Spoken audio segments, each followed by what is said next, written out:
Hello student, welcome to creative teaching class. Student जो video लेकर आए हैं वो है B honour third year semester 6। जो बुक का नाम है पब्लिक पॉलिसी इन इंडिया।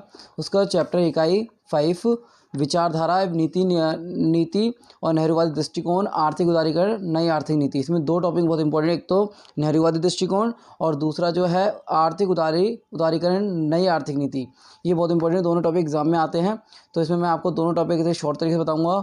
और स्टार्ट करने से पहले यदि आप इस चैनल पर नए हो और आपने अपने चैनल को सब्सक्राइब नहीं किया है तो प्लीज़ नीचे देखिए सब्सक्राइब के बटन को क्लिक करें, चैनल को सब्सक्राइब करें और बेल आइकन का बटन भी दबाएं ताकि जो भी वीडियो आते हैं उसके नोटिफिकेशन आपके पास जल्द से जल्द पहुंच सके। तो स्टार्ट करते हैं नेहरूवादी दृष्टिकोण।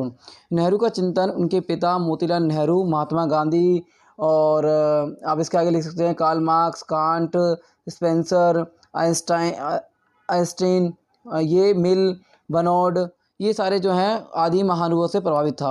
नेक्स्ट है मोतीलाल नेहरू अपने स्वभाव और विचारों से यथार्थवादी थे और पुत्र पर उनके विचारों को काफ़ी छाप पड़ी। नेक्स्ट है नेहरू के चिंतन और व्यवहार को प्रभावित करने में सबसे अधिक निर्णायक भूमिका महात्मा गांधी की रही है। गांधी जी से उन्होंने सत्याग्रह, अहिंसा, शांति और नैतिकता का पाठ पढ़ा। नेक्स्ट है नेहरू ने यह नहीं माना कि कोई ऐसा जगत भी है जो हमारी दृष्टि से अथवा मस्तिष्क के चिंतन से परे है। भारत की खोज में उन्होंने लिखा है, मैं इस विश्व की ओर देखता हूँ, मुझे अज्ञात गहराइयों और रहस्यों का आभास होता है, पर वह रहस्यमय चीज़ों क्या हैं यह मैं नहीं जानता। मैं उसे ईश्वर नहीं कहता क्योंकि ईश्वर का कोई बहुत कुछ अर्थ ऐसा है जिसमें मेरा विश्वास नहीं है।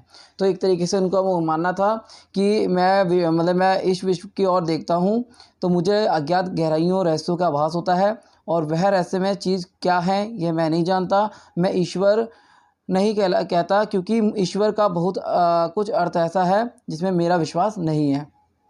आगे वो कहते हैं कि नेहरू पर बुद्ध और ईसा के विचारों पर का भी प्रभाव पड़ा है। उन्होंने बुद्ध और ईसा के समान ही मानव आदर्शों की नैतिक की शक्ति और विश्वास को प्रकट किया है। वास्तव में नेहरू जीवन पर्याप्त शांति और नैतिकता के उपासक रहे हैं, पर इसका यह आशय नहीं है कि उन्होंने जीवन में किसी निष्क्रियता की सीख ली। नेहरू तो ऐसे संघर्ष में जीवन के उपासक थे जिन्होंने अपने जीवन में कर्म को सदैव प्रधानता दी है। और बौद्ध दर्शन से प्रभावित होते हुए भी नेहरू ने इस बात का कभी समर्थन नहीं किया कि वे संसार का परित्याग कर दें अथवा मोक्ष की प्राप्ति के लिए शरीर को यातनाएं दें। तो आगे उन्होंने लिखा है कि आगे बताते हैं वो, नेहरू किसी धर्म विशेष में विश्वास नहीं रखते थे, लेकिन व्यवहार में बड़ी आध्यात्मिक वृत्ति के पुरुष थे। कभी कभी वह अपने आप में प्रकृति पूजक बताते थे और यह बताते हुए कि बड़ी प्रशंसा का अनुभव करते थे कि इसका केवल इतना ही अभिप्राय है कि वह धर्म के विधि विधानपूर्ण स्वर और रूढ़िवाद और सांप्रदायिक पक्ष के विरुद्ध थे। नेक्स्ट इसमें जो है वह है नेहरूवादी मानवतावाद। तो नेहरू जी जो हैं एक राजनीतिक थे। नेहरू जो हैं एक राजनीतिक थे लेकिन नैतिक आदर्श से में उनकी गहन आस्था थी। जीवन भर बनी रही और पीड़ित और शोषित लोगों के प्रति हृदय में अगाध प्रति सहानुभूति थी। नेक्स्ट सहानुभूति थी और उनके चिंतन सुकुमारता, भावना की अद्वितीयता, कोमलता और महान एवं उदार प्रवृत्ति का अद्भुत सम्मिश्रण था। नेहरू जीवन पर्याप्त मानव जीवन के उच्चतर स्तरों में से संघर्षशील रहे हैं। उनका संदेश था कि व्यक्ति को व्यवहारिक और अनुभव प्रधान और नैतिक, सामाजिक, परोपकारी अथवा मानवतावादी होना चाहिए। उनकी दृष्टि में मानवतावादी आधुनिक युग का सर्वोत्तम आदर्श होना चाहिए। नेहरू मनुष्य के गौरव में विश्वास रखते थे, इसलिए परिस्थिति के अनुकूल होते हुए भी वह तानाशाह बन जाने के प्रलोभ से बचे रहे।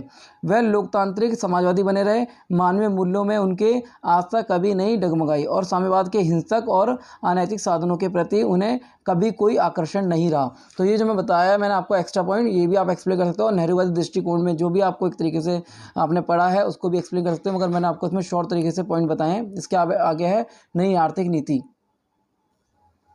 जिसका नेक्स्ट टॉपिक है वो है नई आर्थिक नीति। बहुत इंपॉर्टेंट, नई आर्थिक नीति तथा भारत में आर्थिक उदारवादी नीति। तो इसमें आपको बताता हूँ मैं कि 1991 1981 में श्री PV नरसिम्हा राव के नेतृत्व वाली सरकार, जिसमें प्रधानमंत्री मनमोहन सिंह थे, उन्होंने लागू की थी। उद्देश्य नीति में अर्थव्यवस्था का उदारीकरण और निजीकरण पर बल देना। तो ये पॉइंट आप एक्सप्लेन कर सकते हैं कि उन्होंने एक समय नीति में अर्थव्यवस्था का उदारीकरण और निजीकरण पर बल दिया कि इसका इस्तेमाल जो है हर व्यक्ति और सबके हित में होना चाहिए। लाइसेंस, कोटा और परमिट समाप्त कर देना, मतलब कहने वाले जो विशेष राइट्स दिए गए थे उनको उन्होंने समाप्त कर दिया था, ताकि एक तरीके से नई आर्थिक नीति का लाभ उठाया जा सके। नेक्स्ट है नए आर्थिक विकास की। जो नई आर्थिक नीति था उसका उद्देश्य ये था कि आर्थिक विकास को बढ़ावा दिया है, ताकि जो पिछड़े वर्ग के जो लोग हैं उनको एक तरीके से संरक्षण मिल सके और आर्थिक वृद्धि तेज़ी से बढ़ सके और अर्थव्यवस्था एक तरीके से अच्छी हो सके और लोगों को आय के साधन प्राप्त हो सके। तो इसलिए उन्होंने एक तरीके से आर्थिक विकास की पहल की। नेक्स्ट है आर्थिक विकास में आने वाली रुकावटों को रोकना।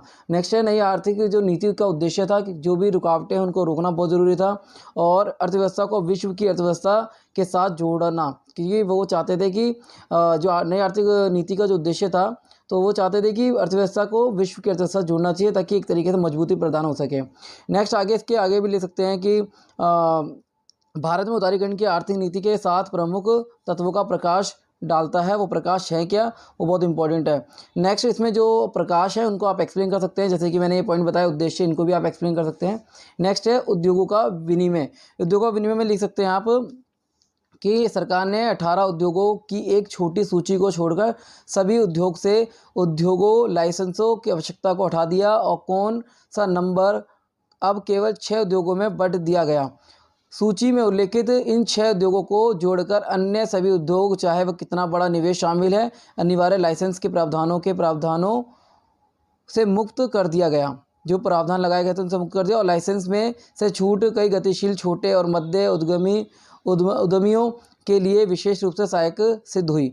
नेक्स्ट जो इसमें है वो है MRTP, इसको में संशोधन। इसमें ये लिख सकते हैं कि जो एकाधिकार और प्रतिबंध व्यवहार अधिनियम जो था उसमें अंतर्राष्ट्रीय बाजार में उच्च उत्पादकता और प्रतिस्पर्धा लाभ अनुचित करने के लिए MRTP के माध्यम से सरकार का हस्तक्षेप प्रतिबंध था और अब नए उपकरणों, विलय और समामेलन, संचालन के विस्तार और कुछ निदेशकों की नियुक्ति के लिए सरकार की पूर्व स्वीकृति प्राप्त करने के लिए MRTP के तहत कवर की गई फॉर्मों की आवश्यकता नहीं होगी।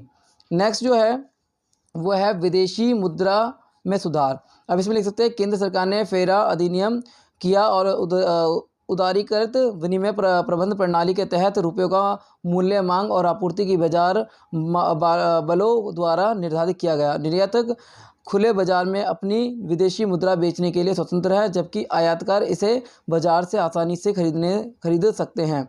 नेक्स्ट है वित्तीय क्षेत्र का उदारीकरण। तो इसमें वित्तीय क्षेत्र का उदारीकरण लिख सकते हैं कि इसमें विदेशी बैंकों के संचालन पर प्रतिबंध को आसान कर दिया गया और नए लोगों को प्रवेश करने की अनुमति थी। नेक्स्ट जो इसमें लिख सकते हैं सेकंड पॉइंट स्टॉक एक्सचेंजों पर कंपनियों की सूची के प्रबंध में नियमों का उदारीकरण किया गया। नए निजी बैंकों को वित्तीय प्रणाली में प्रतिस्पर्धा को बढ़ाने देने संचालन की अनुमति दी गई। नेक्स्ट पॉइंट लिख सकते हैं केस आरक्षित अनुपात और वैधानिक तरलता अनुपात का चरणों में लाया गया, जिसे बैंक को क्रेडिट बनाने की क्षमता बढ़ी गई। बैंकों और गैर बैंकिंग वित्तीय कंपनियों को बीमा और कारोबार में प्रवेश करने की अनुमति दी गई। तो ये आप इसमें लिख सकते हैं। नेक्स्ट है विदेशी निवेश में क्या लिख सकते हैं, विदेशी निवेश के लिए खुली औद्योगिक इकाइयों के लिए विदेशी एक्टिव भागीदारी की अधिकतम सीमा 40% कर दी गई और नई आर्थिक उदारीकरण नीति तहत निम्नलिखित रियायतों की अनुमति दी गई। पहला, 34 उच्च प्राथमिकता वाले उद्योगों के लिए विदेशी एक्टिव भागीदारी 51 तक बढ़ा दी गई और सरकार ने 9 उद्योगों की एक और सूची जोड़ी, जिसके लिए 74 तक स्वचालित स्वीकृति अनुमति होगी। खनन के मामलों में 100% विदेशी एक्टिव की अनुमति।